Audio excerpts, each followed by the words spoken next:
ሰላም ሁላችሁም እንኳን ወደ ቻናሌ በደህና መጣችሁ። ዛሬ በጣም የሚያስደስት ቪዲዮ ነው ይዤላችሁ የመጣሁት።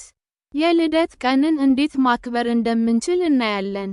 ብዙ ሰዎች ልደታቸውን ለማክበር ይፈልጋሉ፣ ግን ምን ማድረግ እንዳለባቸው አያውቁም። ስለዚህ ዛሬ ቀላል እና ደስ የሚል የልደት በዓል ለማዘጋጀት ምክሮችን እሰጣችኋለሁ። ቪዲዮውን እስከ መጨረሻ ተመልከቱ። መጀመሪያ ጥሩ እቅድ ማዘጋጀት አስፈላጊ ነው።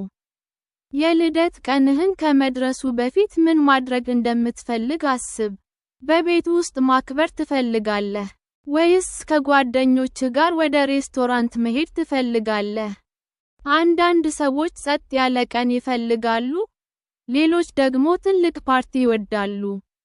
ስለዚህ መጀመሪያ የምትወደውን መርጠህ እቅድ አዘጋጅ።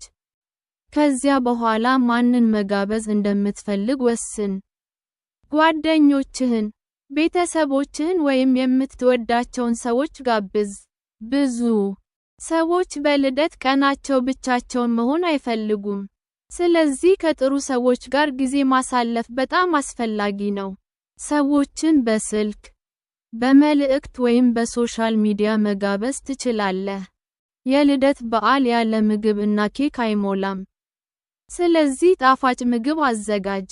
ፒዛ፣ ኬክ፣ ጭማቂ፣ ፍራፍሬ ወይም የምትወደውን ምግብ ማዘጋጀት ትችላለህ። ኬክ የልደት ቀን በጣም አስፈላጊ ክፍል ነው። ቆንጆ ኬክ ሲኖር ሁሉም ይደሰታሉ። ጥሩ ሙዚቃ ድግሱን የበለጠ ያሳምራል። የምትወደውን ሙዚቃ አስቀድመህ አዘጋጅ። ሰዎች መደነስ፣ መዘፈን እና መደሰት ይወዳሉ። ቤቱን በባሎን፣ በመብራት እና በማስጌጫ ማስዋብ ትችላለህ።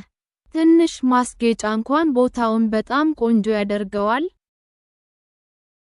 በመጨረሻ በጣም አስፈላጊው ነገር መደሰት ነው። ብዙ ጊዜ ሰዎች ሁሉም ፍጹም ለማድረግ ይጨነቃሉ፣ ግን በጣም አስፈላጊው ከምትወዳቸው ሰዎች ጋር ጥሩ ጊዜ ማሳለፍ ነው። ፎቶ አንሱ፣ ቪዲዮ ቅረጹ እና ቆንጆ ትዝታዎችን አስቀምጡ። የልደት ቀን በየዓመቱ አንድ ጊዜ ብቻ ነው የሚመጣው፣ ስለዚህ በደንብ ተደሰቱ።